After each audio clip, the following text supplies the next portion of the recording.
मराठी कथा साहित्यातील मानदंड आणि जागतिक साहित्यात ज्याचे नाव अभिमानाने घ्यावा असा हा आमचा मराठी साहित्यिक अशा सार्थ शब्दात सुप्रसिद्ध कथाकार गंगाधर गाडगीळ यांनी ज्यांचा गौरव केलेला आहे ते जी.ए. कुलकर्णी मराठी साहित्य विश्वातील एक प्रतिभावंत साहित्यिक होते. मानवी दुःखाची आणि वेदनेची अथांगता, अगम्यता, नियतीची अनाकलनीयता यांच्या सखोल जाणीवेचे दर्शन त्यांनी आपल्या पारवा, हिरवे रावे, निळा सावळा, काजळ माया, रक्तचंदन, पिंगळा वेळ अशा एकापेक्षा एक सरस आणि उत्कृष्ट अशा कथासंग्रहातल्या कथांमधून घडवले. श्रोते हो, अशा या महान कथाकाराचे जन्मशताब्दी वर्ष मार्च 2022 पासून साजरे करण्यात येत आहे. त्यानिमित्त त्यांच्या कथांमधून अतिशय जिव्हाळ्याने आणि उत्कटतेने साकारलेल्या आईच्या काही व्यक्तिरेखांची आपण थोडक्यात ओळख करून घेऊया. पुरुषप्रधान समाजव्यवस्थेत स्त्रीला दुय्यम स्थान असले तरी एकंदर कौटुंबिक जीवनात मात्र स्त्री केंद्रस्थानीच असते. जी.एंनी आपल्या कथांमधून स्त्रीच्या आई, पत्नी, बहीण, आजी, सासू, सून, नणंद, भावजय शिवाय प्रेयसी व मैत्रीण अशा विविध रूपांचा यशस्वी वेध घेतलाय. त्यातल्या त्यात आपल्या बहुसंख्य कथांमधून त्यांनी आईची व्यक्तिरेखा अतिशय जिव्हाळ्याने रेखाटलेली आहे. स्वतःच्या वैयक्तिक जीवनात आईविषयी जी.एंचं मन अतिशय हळवं होतं. तिच्याविषयी त्यांच्या मनात आत्यंतिक प्रेम आणि जिव्हाळा होता. ते लहान असतानाच ती मरण पावली, त्यामुळे तिचा सहवास त्यांना फारसा लाभला नाही. परंतु आई ही त्यांचं सर्वस्व होती. तिला वाचनाची खूप आवड होती. संपूर्ण अरेबियन नाईट्स आपण तिच्याकडूनच ऐकल्याचं जी.ए. सांगतात. पुष्कळशा कादंबऱ्यांची नावंही तिच्याकडूनच त्यांनी ऐकली होती. लहानपणी तिने सांगितलेल्या कहाण्या, कथा, तिने म्हटलेल्या ओव्या, तिचा कष्टाळू स्वाभिमानी स्वभाव यांचं प्रतिबिंब त्यांच्या व्यक्तिमत्वात उमटलं होतं. त्यांच्या वैयक्तिक आणि वाङ्मयीन जीवनात आईचं स्थान काय होतं याचं प्रत्यंतर त्यांच्या कथांमधून त्यांनी रेखाटलेल्या अजरामर अशा आईच्या व्यक्तिरेखा पाहताना येतं. आजही मला माझ्या आईच्या मृत्यूचा क्षण आठवला की वर्षे खपल्याप्रमाणे गळून पडतात. वेदनेची धग पुन्हा जागी होते. काही वेळ खुळ्यासारखे वाटून माझा मी राहतच नाही असं कवी ग्रेस यांना लिहिलेल्या पत्रात जी.एंनी आपलं मन उघड केलंय. जी.एंचं आईविषयीचं प्रेम असेल किंवा त्यांच्या व्यक्तिमत्वावर पडलेला तिचा प्रभाव असेल, जी.एंच्या कथांमधून रंगविलेल्या आईच्या व्यक्तिरेखा या मराठी साहित्यातील अजरामर स्त्री व्यक्तिरेखा आहेत हे मान्य करावंच लागेल.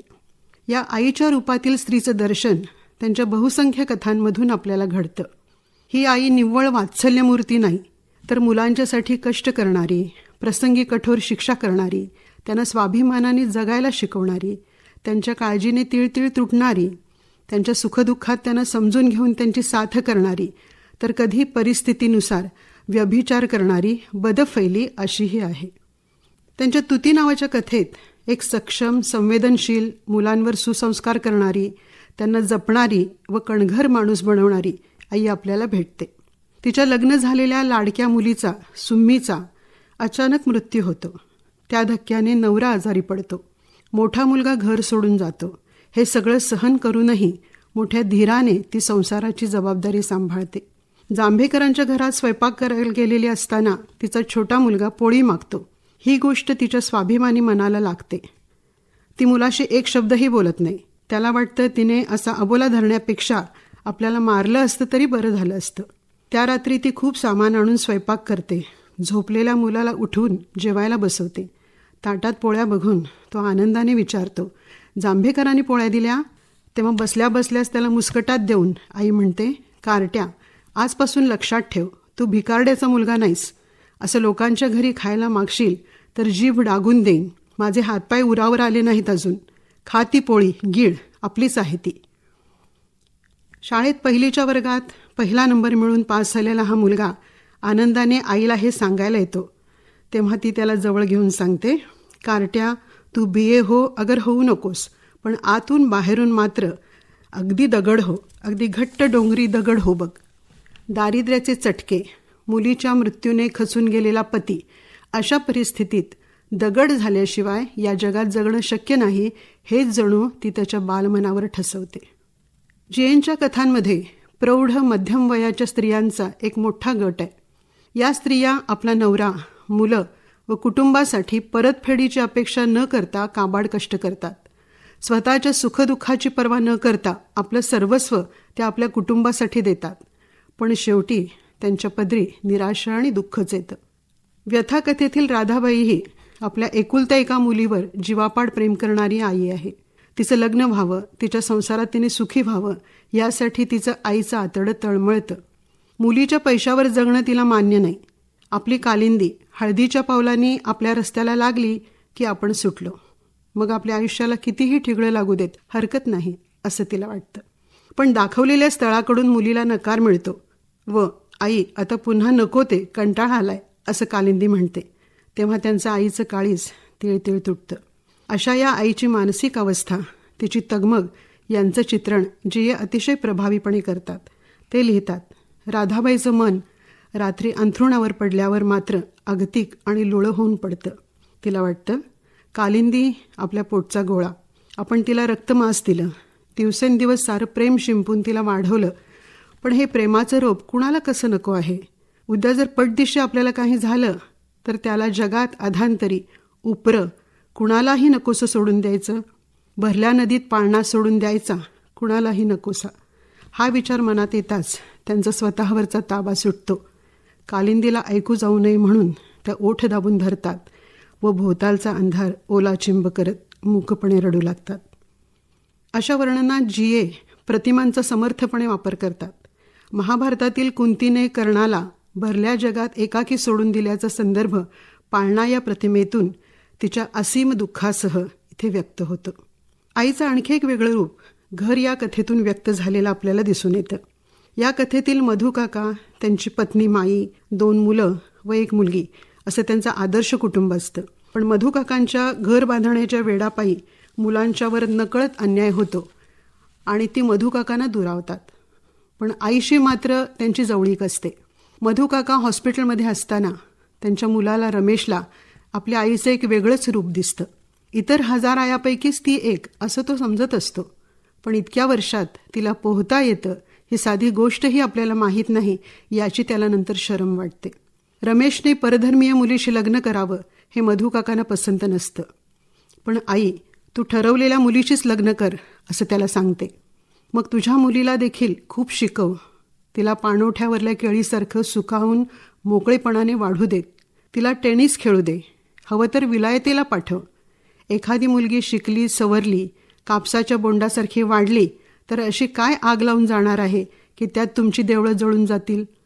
अशा कणखर आधुनिक विचारसरणीच्या आईचं हे रूप कौतुकास्पदच आहे. एखाद्या भव्य दिव्य ध्यासाने झपाटलेला प्रवासी आणि त्याचा त्या दिशेने चालू असलेला शोधप्रवास हे जीएनच्या अनेक कथांचे मूल प्रतिमान आहे. रत्नकथेत एका तेजपुंज आणि अलौकिक अशा रत्नाच्या आसक्तीने झपाटलेला आणि ते मिळवण्यासाठी सर्वस्वाचा त्याग करून निघालेला तरुण आहे. त्याचा पिताच त्याला राज्याबाहेर हाकलून द्यायला लावतो. पित्यासह सर्व जगाने नाकारलं तरी त्याच्या आईचं काळीज मात्र त्याला नाकारू शकत नाही. या आई व मुलाच्या शेवटच्या भेटीचं वर्णन जीएने अतिशय भावगर्भ शब्दात केलंय. ते मुळापासूनच वाचण्यासारखं आहे. लोकांच्या नजरा चुकून ती वयस्क स्त्री नगराबाहेर येऊन मुलाला मिठी मारते. तिच्या डोळ्यातून अश्रू वाहत असतात. तिचे ओठ थरथरत असतात. आपल्या पदराच्या टोकाला बांधलेली गाठ फाडून ती स्वच्छ वस्त्रात बांधलेला द्रोण त्याला देते. त्यातून आपल्या लेकरासाठी तिने शेवटचा बाळघास आणलेला असतो. हे अन्न मला किती दिवस पुरणार असा प्रश्न तो करतो. तेव्हा आपला थरथरणारा हात मागे घेत ती माता म्हणते, मी दिलेलं काहीच, मी तुला दिलेलं रक्तामासाचं शरीरसुद्धा तुला प्रवासाच्या अंतापर्यंत पुरणार नाही.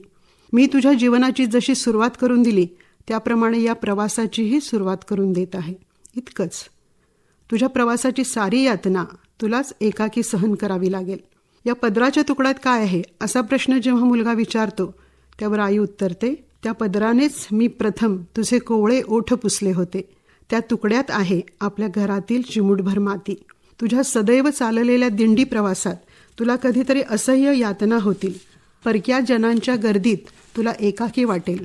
पायातली शक्ती जाऊन ते केळीचे काले होतील.